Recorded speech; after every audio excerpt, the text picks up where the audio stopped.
आई वडिलांची सेवा करा, आई वडिलांना त्रास देऊ नका, तुमच्या पायी पण विनंती. आणि तर कीर्तनात सुना आलेत का? अय अय सुना, थोडे कान खोल के सुना. थोडं सासूबाईला आई म्हणा, आणि सासूबाई तुम्ही असं थोडं बसत जा. असं टणटण उडी हाणत जाऊ नका. तुम्ही ना सुनबाईच्या नावानं खडा फोडायचं थोडं बंद करा. तुम्ही म्हणाल हिची आई अशी, हिचा बाप तसा, साडीत दिला आणि पीसच राहिला. अरे का एवढी भिकार आहेत का आपण? तुम्ही उलट फिरायचं, तुम्ही म्हणायचं माझी सून आय आय आय आय आय आय आय आय आय आय, लक्ष्मीच माझ्या सुनाला तोडच नाही. सुनबाई लगेच शाच घेऊन येणार आत्याबाईच्या. जग लय येड आहे, फक्त गोड बोला. आणि म्हातारे बी लई काम करील सुना. आणि सासूबाई काय म्हणती, माझ्या डोळ्यात एकच सुनबाईला आणायची, डोळ्यात एकच. आण बाई आण, तुला अजून सुनाचा झटका माहित नाही बाई. जानेवारी मध्ये सून आली का, नोव्हेंबर मध्ये तो डोळ्याचं ऑपरेशनच झालं बाई. सुना तुम्ही एक वाक्य ध्यानात ठेवा. तुमच्या घरी असे पाहुणरावळे आले ना, तुम्ही एकच काम करायचं. अहो आमच्या आत्याबाईला ना काम केल्याशिवाय करमतच नाही हो. उठलीच म्हातारी, घेतलीच भांड्यान निघालीच घासायला. आणि म्हातारी म्हणली की साबण खलास करील, पण भांडी आय आय आय आय आय आय आय. आरसाच आजपासून सुनबाईने सासूबाईला आई म्हणा. आत्ता घरी गेल्या काय काम असलं ना, तुम्ही माझ्या आत्याबाई नाही, धरू का तुमचं पायी. अरे म्हातारे म्हणाल माऊली जाऊर करत ध्यानात ठेवलं का काय. पण आई तुम्ही माझी आत्याबाई नाही, मला जन्म दिलेली आई फक्त 18 वर्षापर्यंत, आणि तुम्ही माझी आई तुम्हाला कावळा शिवेपर्यंत. अरे म्हातारी म्हणते बाया दुसऱ्याचे जे लेकरू आलंय, सासऱ्याला बापासारखं प्रेम करतं, सुंदर संसार करतं, मला बी आई म्हणतं, तू कशाला चपात्या करते. ओके बाजूला मी हाय की ओके. जाम झाली म्हातारी चपात्या करू करू. सुनबाई टीव्ही पुढं आणि म्हातारी चुली पुढं. आणि इकडे टीव्हीला मालिका लागला, तुझ्यात माझा जीव रंगला. आता जीव कुठं रंगला बाई. आणि इकडून म्हातारी म्हणते रागीला झालंय, हसलंच पाहिजे. आता इथं कीर्तनात महिला मंडळ हसलेत ना, हे सज्जन आहेत. ते मागचे पुरुष हसले नाहीत ना, लपडा आहे. जे हसत नाही बाळू मामा तिथे बरोबर काटा काढते. जेवायला बसला आणि चमक निघली, 1 लाख 2 लाख मागचं लाख 9 लाख. तसे आता टोचून बोलतात. एक म्हणलं कीर्तन करताना कंबर का बांधतात, मी म्हणलं नळड बांधू का. एक म्हणलं कीर्तन करताना धोतर का घालतात, बडमोड कीर्तन करतो उद्यापासून आता का. एक म्हणलं तुकाराम महाराजांना न्यायला विमान आलतं, ते विमान कुठं उतरलं. मी म्हणलं तुझ्या बापाच्या वावरात. आता आपण जेवायला बसतो, एक म्हणलं जेवताना ताटाच्या कडानं पाणी का फिरवतात. मी म्हणलं मुंग्या जेवणे म्हणून. आता काय जेवण करणे म्हणजे यज्ञ. आपण जेवण श्लोक म्हणतो ना, जेवण करणे म्हणजे यज्ञ. ज्याला त्याचा देवाचा तर मान आहे, आपण देवाला मान करतो आणि देवाला बोलवतो जेवायला. ताटाच्या कडानं पाणी का फिरवतात. मी म्हणलं मुंग्या जेवणे म्हणून. हे असली चित्र असतात. एक म्हणलं शुद्ध बीजा पोटी फळेल साळ गोमटी, जसं पेराल तसंच उगवत आहे. एक कीर्तन झाल्यावर आलं माझ्यापाशी, महाराज पेराल तसं उगवतच नाही. मी म्हणलं का, तुम्हाला भुईमुगात शेंग माहिती आहे ना, त्याला वरून टलपर आहे, आतून शेंगदाणा आहे. तो म्हणला शेंगदाण्याला शेंगदाणच आलं पाहिजे, त्याला टलपर कुठून येतं. नाही मला उत्तरच द्या. मी म्हणलं बा फुगट नाही. मग मला दूध प्यायला घरी नाही. ते मला दूध प्यायला नेलं घरी. मी म्हणलं मला फक्त दूधच पाहिजे. हा महाराज दूधच आणतो, मला फक्त दूध, कप पण नको. त्याने असं बशीत दूध आणलं. मी म्हणलं बशी सुद्धा नको, कप पण नको, फक्त दूध. तो म्हणला महाराज कपाशिवाय दूध कसं येणार. मी म्हणलं टरपऱ्याशिवाय शेंगदाणा कसा येणार. आणि माऊली म्हणतात जे बोलतायत त्यांच्याकडे तुम्ही पाहू नका, हे चित्र माणसं असतात. म्हणून शुद्ध विदा पोटी फळेल साळ गोमटी. मग महाराज हिरण्यकशिपू मग एवढा हा पापी, मग भक्त प्रल्हाद का जन्माला आला त्याचं एक कारण आहे. आता महिला मंडळ पटपट बोलत चला, थोडं बोलत चला बरं. असं काय टेन्शन आहे का तुम्हाला?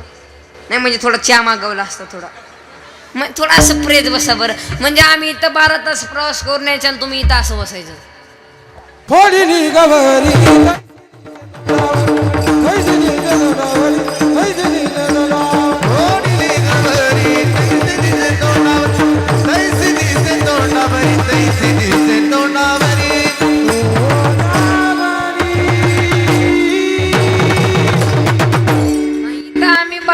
प्रवास करून यायचं आणि तुम्ही इथं असं बसायचं. विढायला विढायला मग महाराज हिरण्यकशिपू मग एवढा हा पापी, मग भक्त प्रल्हाद का जन्माला आला त्याचं एक कारण आहे. हिरण्यकशिपू कोण आहे? महिला म्हणत पटपट बोलत चला, बोलत चला. हिरण्यकशिपू कोण आहे? अय पप्प्याची आई. हिरण्यकशिपू कोण आहे? राक्षस आहे. पोरं पटपट बोलत चला. कोण आहे? राक्षस. मग आता हिरण्यकशिपूच्या मुलाचं नाव काय? हा, भक्त प्रल्हाद. आणि भक्त प्रल्हादच्या आईचं नाव काय? काय आहे तू? मग आता हिरण्यकशिपू तर राक्षस आहे, मग हिरण्यकशिपूच्या मुलाचं नाव आहे भक्त प्रल्हाद, आणि भक्त प्रल्हादच्या आईचं नाव काय? काय आहे तू? मग हिरण्यकशिपू मग एवढा हा पापी, मग भक्त प्रल्हाद काय जन्माला येतो त्याचं एक कारण आहे. त्याची आई पुण्यवती थाप. सुषेण मात्र पुण्येन पित्र पुण्येन चतुरता, दातांश पुण्येन आत्मा पुण्येन सौभाग्यता. शिलवार पुत्र जन्माला येण्यासाठी आईचं पुण्य लागतं. विद्वान पुत्र जन्माला येण्यासाठी बापाचं पुण्य लागतं. उद्धार पुत्र जन्माला येण्यासाठी वंशाचं पुण्य लागतं. आणि भाग्यवान पुत्र जन्माला येण्यासाठी स्वतःचं पुण्य लागतं. मग नाही महाराज, ज्या अर्थी शीलवान आणि विद्वान पुत्र जन्माला एकत्र असतात ना, त्या अर्थी त्यांचे आई वडील पुण्यवान आहेत. ज्या अर्थी त्यांचे आई वडील पुण्यवान असल्या कारणाने त्या अर्थी माझे जगद्गुरु तुकोबाराय त्यांच्या आई वडिलांना धन्यता देतात. हे जगद्गुरु तुकोबाराय माता पिता तयाच्या धन्य माता. महिला म्हणजे इकडे पहा, धन्य माता आणि नंतर पिता असं का त्याचं एक कारण आहे. संतांचं वाङ्मय हे श्रेष्ठाचे आधारे आहे. जसं शास्त्र मातृदेव भव आणि दुसऱ्या क्रमांकाला पितृदेव भव, असं संतांचं वाङ्मय आधी माता आणि नंतर पिता. त्याचं दुसरं एक कारण आहे. बाळ जन्माला आल्यानंतर त्याच्यावरती महत्वाचे संस्कार घडवण्यामध्ये हे पहिला क्रमांक हे मातेचा आहे, आणि काही दिवसांनी संबंध ही पित्याची आहेत. याचं तिसरे एक कारण आहे. आई घराचं मांगल्य असते तर बाप घराचा अस्मित असतो. छोट्या छोट्या संकटाकरिता तर आई असते, तर मोठ्या मोठ्या संकटाकरिता तर बाप असतो. पहा माऊली, कल्पना करा, आपण जे रस्त्याने चालत असतो ना, आपल्या ठेस लागली ना, आई ग असा शब्द आपल्या तोंडाबाहेर पडतो. मग नाही म्हणत, आपण जे एक मोठा हाय पास करत असताना आपल्या अंगावरती ट्रक आला ना,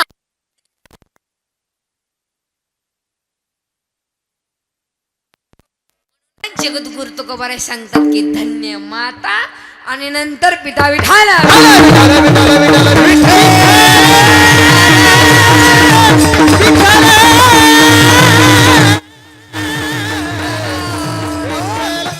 प्रत्येक मनुष्याच्या जीवनामध्ये हे आई वडील हे देवता आहेत किंवा नाही? हे बरं आहेत किंवा नाही रे? मग या जगत्वामध्ये आई वडिलांना मानतं कोण? तोड रे मोठा, तू आई वडिलांच्या पाय पडतो ना? खरं बोल. पडत नाही ना? पडतो ना? तुझी आई आली का? कुठे? ह्या पोराची तिकडं पा, तिकडं पा. अरे तिकडं पा ना, तिकडं. ह्याची आई कोणी? हात ओले करा बरं. ह्यो पाया पडतो का? वा वा टाळी वाजव त्याच्याशी. कुठ रे? तू पडत नाही ना तू? खरं बोल, पडत नाही ना? ह्याला पोत्यात घालून मारलं पाहिजे. ते पळूनच गेला बा. ए बरे बस का? ते पळूनच गेलं म्हणले महाराजही नको आणि कीर्तनही नको. नाही मला एक वाईट वाटतं बा, ज्यांनी आपल्याला जन्म दिलाय, काय म्हणलंय त्यांचं चालू आहे. एकमेकाला एका बाईच्या धक्का या बाईला लागला काय थोबाड तोंडी सरक तिकडं. म्हणजे यांचं चालतच असतं ते, चालून द्या. हा पण कीर्तन झाल्यावर पाहून घे तुम्ही. ऐका, ज्याला चिंता आहे ना तो रात्री 12 वाजता उठतो. हा दरवाजा लावलाय का? अरे तुला काय करायचं, दरवाजा लावलाय का? झोप त्या तिकडे. रात्री 12 वाजता उठतोय, दरवाजा लावलाय का? अरे येड्यावाने कायला करतो? आई वडिलांच्या पाया पडले पाहिजे. ज्यांनी आपल्याला हे सुंदर जग पाहायला दिलंय त्या आई वडिलांना आपण विसरून चालू, एवढं आपलं दुर्भाग्य आहे. आई वडिलांची सेवा केली पाहिजे. स्वामी तिने जगाचा आणि आई विना भिकारी. हा आलत्या रात्री उठणार कोण? जोरात बोला, जोरात आवाज नाही येत. आई जेवायला वाढणार कोण? आई. पप्पा जेवायला बसला, 2 घास खाला आणि आपल्या आईला विचारला, आणि कोणी केली भाजी? त्याच्या आईनं काही बोललं नाही. काही बोलावं तर पप्प्या होता चॅप्टर, उठून जाईल ना, एवढा भरबाप कुठेच नाहीये. पप्प्या पुन्हा आपल्या आईला विचारला, कुणी केली भाजी? आणि पप्प्याच्या आईच्या तोंडातून एक शब्द निघाला, मी नाही केली. मग कुणी केली? म्हणजे ती महिलांची स्टाईलच असते ती तशी. मी नाही केली. मग कुणी केली? तुझ्या बायकोनं केली. हा आणि पप्प्याला बायको म्हणले की पप्प्या पेटूनच सुटला. आता 80% पुरुषांची इज्जत राहिली नाही. पुरुष तर कमीच आहेत. आहे का? 80% पुरुषांची इज्जत राहिली नाही का? 80% महिला मंडळ नाव घेऊन हाका मारतात. ही मंडळी ह्या मंडळीला काय म्हणती? ए श्याम, ए श्याम, खिशात नाही दान, नाव ढगे फुगे.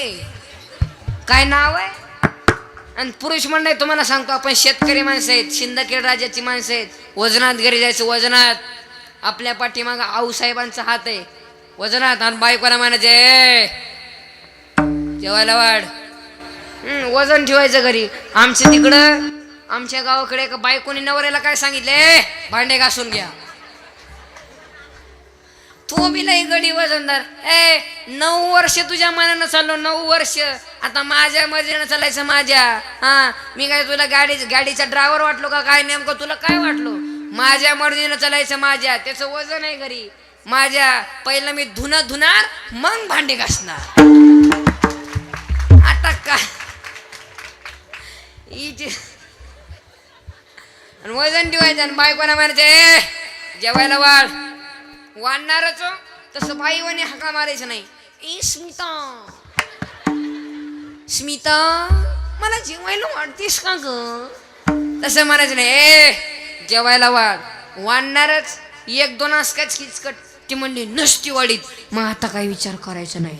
बाया माग सरकवायच्या, जे होईल ते होईल. दारात जायचं चपलीपाशी आणि चप्पल घालून थोडा हवामानाचा खाता बघायचा आणि चप्पल घालून धाब्यावर जेवून यायचं.